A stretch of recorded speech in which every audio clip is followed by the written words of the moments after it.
ये फिल्म जैसे ही आप शुरुआत करोगे तो आपको ऐसे लगेगा कि आपने हिंदी फिल्म ही लगा दी है, क्योंकि पहला अक्षर ही संस्कृत में है। लेकिन यकीन मानो ये कोरियन फिल्म है जो आपकी माँ की आंख कर देगी। तो एक बहुत ही अलग कंसेप्ट का फिल्म है जिसके बारे में इस व्लॉग के अंदर बात करूंगा। तो हेलो एवरीवन, आप सभी का मेरे चैनल पर स्वागत, जहाँ पे मैं एक आपका होस्ट और ये रहे मेरे दोस्त। बात करेंगे इस फिल्म के बारे में, तो बिना आपका वक्त बर्बाद किए शुरुआत करते हैं आज का व्लॉग।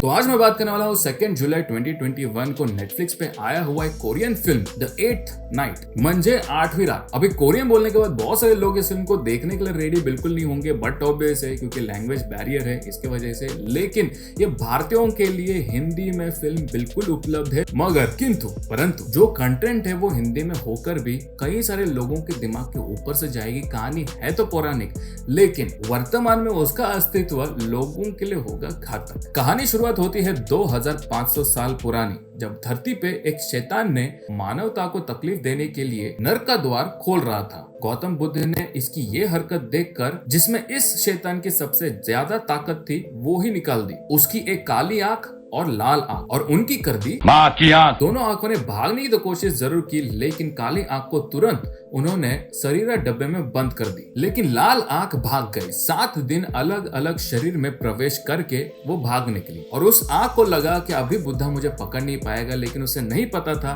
कि ये एक बिछाया हुआ जाल था बुद्धा का उसे पकड़ने के लिए, और आखिर में बुद्धा ने उसे पकड़ के डब्बे में बंद कर दिया। आने वाले काल में कभी भी एक दूसरे से मिल ना पाए, इसलिए बुद्धा ने लाल आंख के डब्बे को पश्चिम के एक बड़े वीरान रेगिस्तान में दफना दिया, और पूरब में काले आंख के डब्बे को घेरी घाटियों में दफना दिया। और ये आंख एक दूसरे से कभी मिल ना पाए, इसलिए बुद्धा ने एक बेनाम मॉन्क और एक पवित्र शिष्य को पूरब भेज दिया काली आंख की रखवाली करने, जिनके भाग्य में अभी यही लिखा होता है कि नहीं। एक मजेदार जबरदस्त काल्पनिक कहानी की शुरुआत ये और मजेदार हो जाता है जब एक प्रोफेसर को 2005 में इंडिया पाकिस्तान बॉर्डर पे लाल आंख का डब्बा मिल जाता है। लेकिन कोरियन सरकार ये सच है कि झूठ, ये तय करने के लिए कार्बन डेटिंग का प्रोसेस करती है, जिसमें ये सामने आता है कि ये प्रोफेसर ने जानबूझ के अपना नाम बनाने के लिए एक नकली डब्बा तैयार किया था। ये सुनकर तो कोई भी इंसान पागल हो जाएगा भाई। अभी इसी पागलपंती में उस प्रोफेसर ने ये सच्ची में माँ की आंख करने वाली लाल आंख है, ये साबित करने के लिए 2019 में चंद्र ग्रहण के दिन जुगाड़ करके लाया 6 लोगों का खून, और अपना खून डाल के जगा दिया उस माँ की आंख करने वाले लाल आंख को। अभी यहाँ तक कहानी सुन के आपके मन में बहुत सारे सवाल होंगे, और उन्हीं सवालों में से एक सवाल ये होगा कि गौतम बुद्ध ने जैसे काली आंख की रखवाली करने के लिए 2 लोगों को वहां पे भेजा,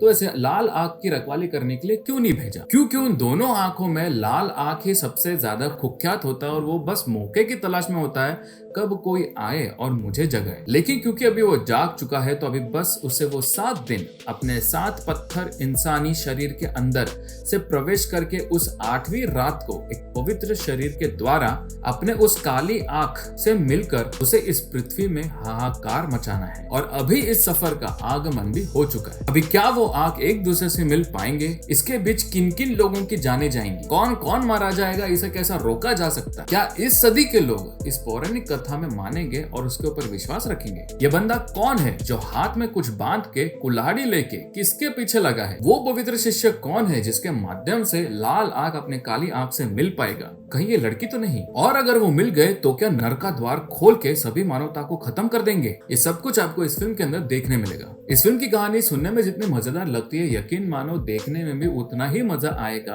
और मैंने जब फिल्म शुरुआत किया, मुझे तो पता चल गया था कोरियन फिल्म है, इसलिए मैंने हिंदी में चूज कर लिया। हिंदी में चूज करने के बाद तुरंत संस्कृत में स्टार्ट हो गए, तो मुझे लगा कहीं मैंने हिंदी में चूज किया है, इसलिए जानबूझ के संस्कृत में आ गया। इसलिए मैं वापस पीछे जाकर कोरियन में चेंज करके देखा, तो मैंने सुना कि ये संस्कृत में ही बोला गया है। मतलब एक्चुअल में संस्कृत में इन्होंने, और प्योर संस्कृत में इन्होंने सब कुछ डिस्क्रिप्शन दिया हुआ है।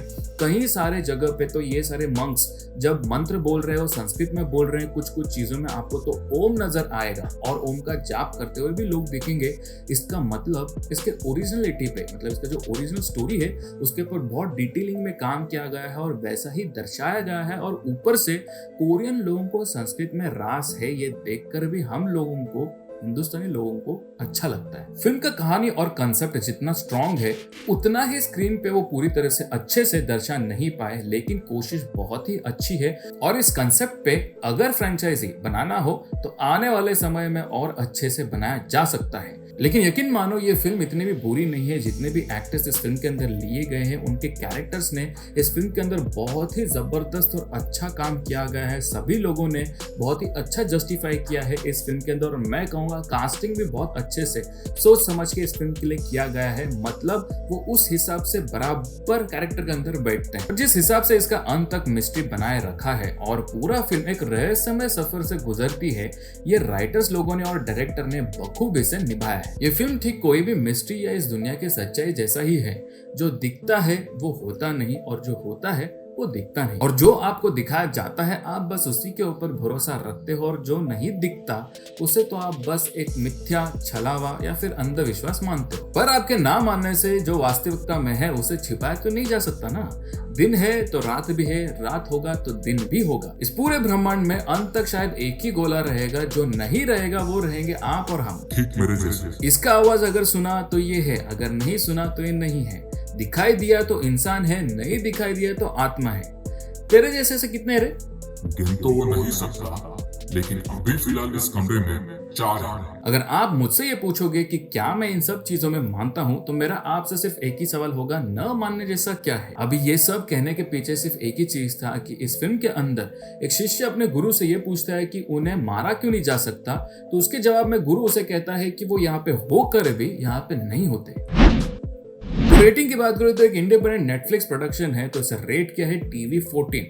मतलब 14 साल के नीचे बच्चों को पेरेंटल गाइडेंस मस्ट है, लेकिन बच्चे पूरी फैमिली के साथ और पेरेंट्स के साथ बैठ के इस फिल्म को कंफर्टेबली और कॉन्फिडेंटली एंजॉय कर सकते हैं। और सबसे बड़ी बात तो ये फिल्म हिंदी भाषा में अवेलेबल है विद इंग्लिश सबटाइटल्स और एक विजुअली इंपेयर्ड फ्रेंडली मूवी है। मतलब आपको इस फिल्म का कोरियन ऑडियो डिस्क्रिप्शन जरूर मिलेगा। तो ये दिल दहला देने वाला और दिमाग को चकराने वाला 1 घंटा 55 मिनट का ये आपकी माँ की आंख कर देने वाला फिल्म है। और कोरियन लोगों का अपने भारतीय संस्कृति में देखो, इसमें भी संस्कृत है, ये चस्का देखकर बहुत ही अच्छा लगता है। भले उन्होंने ओम का उच्चार एक तांत्रिक के रूप से किया हो, जो बेसिकली ऐसे नहीं होता, लेकिन ये बात तो सच है कि आपके आसपास जितने भी नेगेटिविटी है वो गायब हो जाती है। ऐसा ही कुछ होता है इस फिल्म के क्लाइमेक्स में, लेकिन ये बुरा नहीं है, ये अच्छा है, इसलिए अभी तक वो मेरे पास है। लेकिन मेरी आवाज अभी के लिए सिर्फ तू ही सुन सकता है, इसीलिए तो मैं यही यंत्र से इसका आवाज रिकॉर्ड करता हूँ। लेकिन इन लोगों ने हमारे भारतीय रिलीजन या कल्चर के साथ खिलवाड़ बिल्कुल भी नहीं किया, जैसे हमारे खुद के ही कंट्री के कंटेंट क्रिएटर्स हमारे ही रिलीजन के मारते हैं। तो मैं बस इतना ही कहूंगा, जाइए ये फिल्म देखिए, एक वीकेंड वन टाइम वॉच तो 110% है। बाकी आपको ये फिल्म कैसा लगा, या फिर इस फिल्म के बारे में कुछ बोलना चाहते हो, मेरे व्लॉग के बारे में कुछ बोलना चाहते हो, तो मुझे कमेंट करके जरूर बताना। तो बस इस व्लॉग में इतना ही। अगर आपको मेरा व्लॉग कंटेंट या चैनल पसंद आता है तो इसे लाइक से सब्सक्राइब जरूर कीजिए। सब्सक्राइब होने का घंटे का आइकन दबाने का, उसको तुरंत वो ऑल बटन दबाने का, ताकि मेरे जब भी नए नए वीडियोस आएंगे तो आप तक नोटिफिकेशन पहुंच जाएंगे।